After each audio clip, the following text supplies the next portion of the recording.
I hope कि आपने हमारा पोस्टर भी देखा होगा और आपने हमारा ट्रेलर भी देखा होगा। तो जो फंसते फंसाते हैं जो ट्रेलर में जो दिखाया गया है वो मोर और लेस वही है। और मैं इन शॉर्ट थोड़ा सा आपको और बता देता हूँ स्टोरी लाइन के वाइज कि जो हमारी फिल्म का प्रोटैगनिस्ट है आकाश, वो एक फैमिली मैन है, मतलब एक परिवार के साथ रहता है। और एक लड़की जो अनीशा नाम की है जो लंदन से आई हुई है, एनआरआई है, इंडिया में कुछ टाइम के लिए आई हुई है। तो अनीशा और आकाश एक लिव इन रिलेशनशिप में रह रहे हैं और इन दोनों के बीच में कोई कमिटमेंट नहीं है। They are just enjoying the life and they are having fun. Due to certain reasons family tells Akash कि now your marriage is quite mandatory for some horoscope reasons. तो आकाश भी थोड़ा सा धर्म संकट में पड़ जाता है और वो भी उस सिचुएशन की ग्रेविटी को समझता है। तो जो अभी तक वो अनीशा के साथ एक लिव इन में एक फन के लिए रह रहा था, और जब वो इस बारे में सोचता है कि अब शादी तो मुझे करनी ही पड़ेगी, तो वो सोचता है कि क्यों ना मैं एक ऐसी लड़की से शादी कर लूँ जिसको एटलीस्ट मैं जानता हूँ। तो वो अनीशा के साथ पिछले 2-3 महीने से रह रहा है, तो he feels very comfortable with her. तो एक किसी अननोन लड़की के साथ शादी करने से बेटर है कम से कम एक ऐसी लड़की के साथ शादी कर लूँ जिसके साथ एक मैं अपनी लाइफ को अडेप्ट कर सकता हूँ। तो वो यही सोचकर इस दौरान जब वो इस बारे में सोचता है तो उसके दिल में भी थोड़ी सी एक लव की फीलिंग्स थोड़ी सी आ जाती हैं और वो लड़की को डेट पर लेकर जाता है उसे प्रपोज करने के पॉइंट ऑफ व्यू से। बट टू हिज सरप्राइज वो लड़की बहुत ही मॉडर्न है, बहुत ही फन लविंग लड़की है, और वो प्रपोजल से पहले उसको बोल देती है कि अरे अभी तो मैं किसी कमिटमेंट वगैरह कुछ सोच ही नहीं रही हूँ और अभी तो मुझे लाइफ देखनी है, करियर में ये करना है, दुनिया घूमनी है वगैरह वगैरह। और वो लड़के को समझ में नहीं आता क्या करना है। अब वो बेचारा फंस भी गया है कि उसको शादी भी करनी है, वो इस लड़की को भी प्यार करने लगा है और वो लड़की तो कुछ सोचती नहीं है शादी वगैरह के बारे में। तो वो अपने दोस्त को फ़ोन करता है, देव को, जो फॉरेन में रहता है। तो देव उसके लिए उसकी हेल्प करने के लिए सब सॉर्ट आउट करने आता है और वो उसको इस फंसी हुई मुसीबत से निकालने के लिए आता है। पता चलता है निकलने की जगह ये लोग और फंस जाते हैं। तो जो आपने पूछे इसका टाइटल फंसते फंसाते क्यों है, उसका रीज़न यही है कि वो उससे फंसाने से बचाने के लिए आता है और ये लोग और फंस जाते हैं। इसीलिए हमने इस फिल्म का टाइटल फंसते फंसाते रखा है। एक बात और बोलना चाहूँगा, वैसे फंसते की स्पेलिंग पी से होती है, PH, लेकिन हम लोगों ने इंटेंशनली F से देने की कोशिश की है, FASTEY, फंसते और फंसाते। ये जब हम लोग इसका जब टाइटलिंग कर रहे थे, टाइटल सोच रहे थे, तो एक मार्केटिंग पिच भी बना रहे थे, तो हम लोगों ने सोचा पता नहीं क्यों वो हमको F दिखा उसमें, फंसते की जगह हम F से शुरू करते हैं।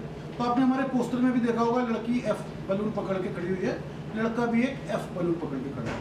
तो somewhere because this film is about fun, family, flirtness, friendship, तो वो हम थोड़ा सा F पे प्ले अराउंड करना चाहते थे, इसलिए हमने अपने टाइटल की स्पेलिंग जो है वो F से ही शुरू की। सर अब जैसे हम बात कर रहे हैं कि आपने F का जो एक टैग होता है, कहीं ना कहीं हम अगर बात करें तो लाइक K से एक टैग था कि हम कसौटी जो बहुत सारी सीरियल जो बनती थी वो भी एक ट्रेल बन गया था।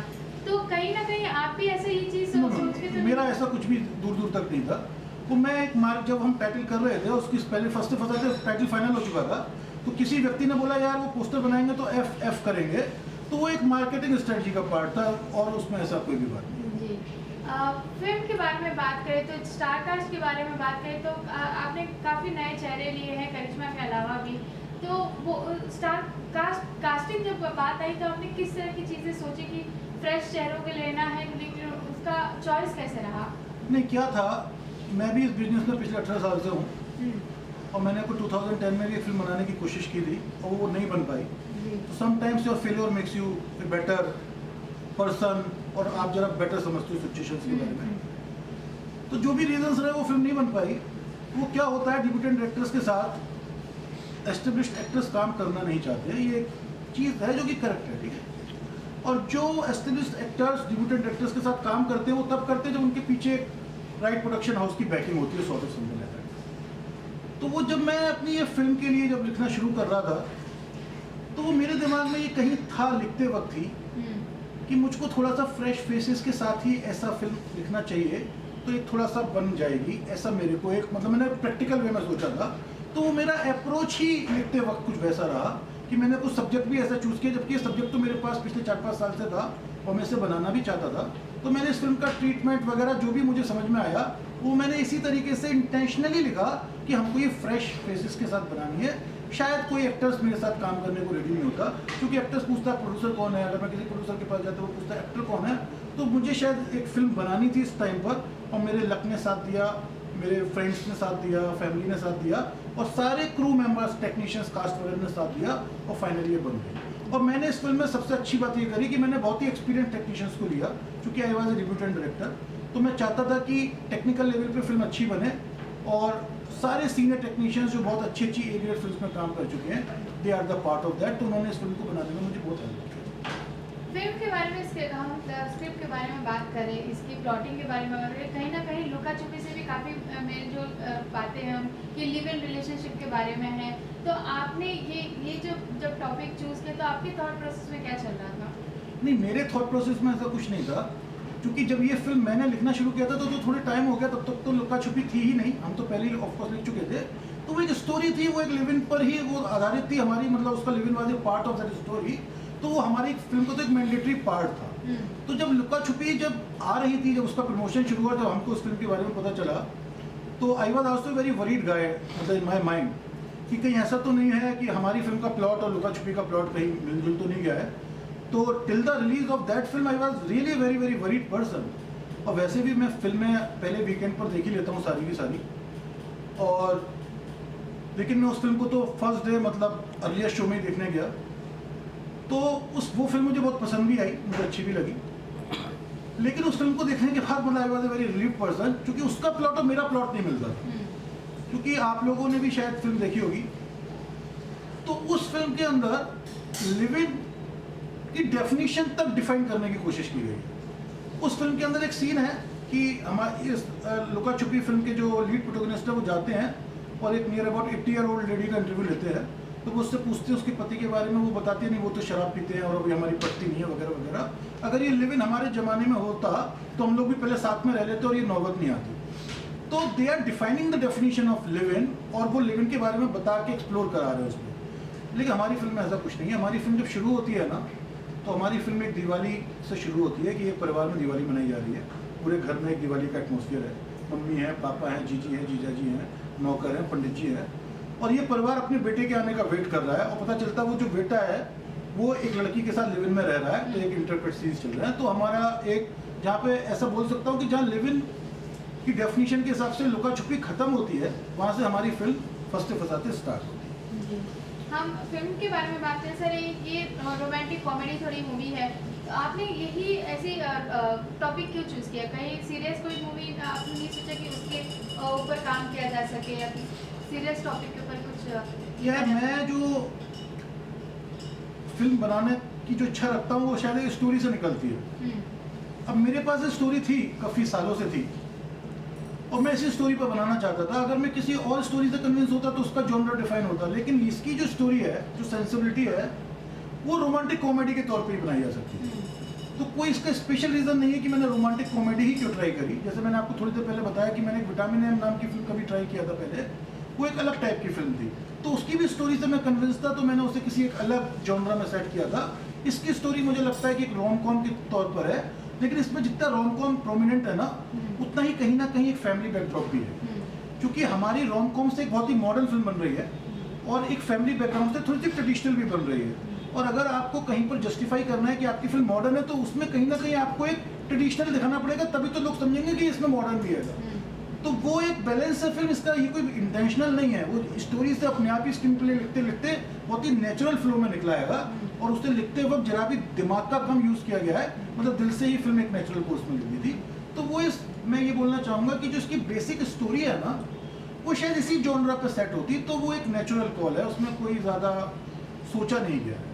कि आपका सर ये डेब्यू कर रहे हैं आप इस फिल्म के थ्रू, तो डायरेक्शन में कभी आपने किसी और अपने फेवरेट डायरेक्टर को कभी फॉलो किया है कि मैं उनसे कुछ इंस्पायर कर सकूं, या फिर कोई ऐसी ज्ञान की चीज़ें आपने उनसे शेयर की हो या फिर आपने ली हो, कभी ऐसा कुछ हुआ? I am always fan of Hindi movies specially. Even मतलब मेरा जो भी रहा है सिनेमा की एजुकेशन, वो मैंने दो ही तरीके से ली है। एक तो मैंने हिंदी फिल्में देखकर, और मैंने बहुत सारे लोगों के इंटरव्यूज पढ़कर। तो ऐसा मैंने जो आपका क्वेश्चन है किसी व्यक्ति विशेष डायरेक्टर से मतलब कोई कम इंस्पायर्ड हूँ। हाँ, लेकिन हिंदी फिल्मों से इंस्पायर्ड हूँ और मेरी भी एक हिंदी फिल्म के फॉर्मेट में फिल्म है, बस इतना ही बोलना चाहूँगा। क्योंकि अभी देखिए सर, डिजिटल भी काफ़ी चीज़ें आ रही हैं, तो लाइक एक शॉर्ट फिल्म बनाई जाती है, तो कभी आपने ऐसे कुछ सोचा है कि हम शॉर्ट फिल्म के ऊपर क्या काम किया जाए? शायद मुझे ऐसा फील होता है कि जो मेरी सेंसिबिलिटी है, क्या है, जो डिजिटल पे शॉर्ट फिल्म बनती है या एक वेब सीरीज बनती है या एक सीरियल बनता है टीवी का या एक फिल्म बनती है, थोड़ा सा इसकी राइटिंग की ग्रामर है, एक स्क्रीन प्ले लिखने की ग्रामर है। तो जो मुझको जो लिखना आता है, मुझे ऐसा लगता है थोड़ा सा मुझे सिनेमैटिक वाली बात लिखनी आती है कि 2-2.5 घंटे के अंदर एक ऐसा मेरा कुछ अपना नेचुरली ग्राफ बन गया है। तो मैंने कभी शॉर्ट फिल्म या वेब सीरीज के बारे में ऑनेस्टली सोचा नहीं है अभी तक। अभी मैं भी इंतजार कर रहा हूँ 21 तारीख का कि ये फिल्म लगती है, क्या होता है, how the audience take it, how the trade take it, how the media people take it. तो उसके बाद सोचेंगे कि क्या करना है आगे, लेकिन मैंने कभी शॉर्ट फिल्म के बारे में ऑनेस्टली नहीं सोचा है। फिल्म स्टारकास्ट के बारे में बात करें सर, तो इसमें काफ़ी ऐसे बोल्ड सीन्स भी है जो इतने भी नहीं है जो ट्रेलर में हम देख सकते हैं, लेकिन कहीं ना कहीं वो चीज़ पर्दे पे लेके आना, वो सेंसर का जो एक मेन जो एक इनिशिएटिव होता है, उसमें आपको कहीं दिक्कत है? देखिए, मेरी फिल्म बोल्ड एक मर्यादा के अंदर है, क्योंकि जब आप एक लिव इन वाली बात बोल रहे हैं तो एक लिव इन में एक कपल रहता है, तो उसको दिखाने के लिए कुछ तो ऐसा दिखाना पड़ेगा कि पता चले कि वो लिव इन में रहना पड़ता है। तो मैंने उस मर्यादा को ब्रीच नहीं किया है। और जो आपने सेंसर वाली बात बोली, एक्चुअली मैं तो पहली बार गया था as a director producer censor certificate लेने के लिए, तो मैं खुद डरा हुआ था, लेकिन मुझे तो लगा कि ये सेंसर पीपल बहुत सेंसिबल लोग होते हैं। बैठे हुए अभी मेरा अपना पर्सनल एक्सपीरियंस है, कुछ लोगों का बैड एक्सपीरियंस भी हो सकता है, क्योंकि पहली बात तो ये 5 बजे का शो था, वो एक्जैक्टली 5 बजे शुरू हो गया। हमारी फिल्म 2 घंटा 2 मिनट की है, तो वो 7:02 पर खत्म हो गई। तो उन्होंने 5-10 मिनट आपस में बात करी होगी, उसके बाद उन्होंने मुझे बुलाया। मैं भी फिंगर क्रॉस करके बैठा था, क्योंकि मैंने भी बड़ा सुना था कि सेंसर ऐसा है ऐसा है।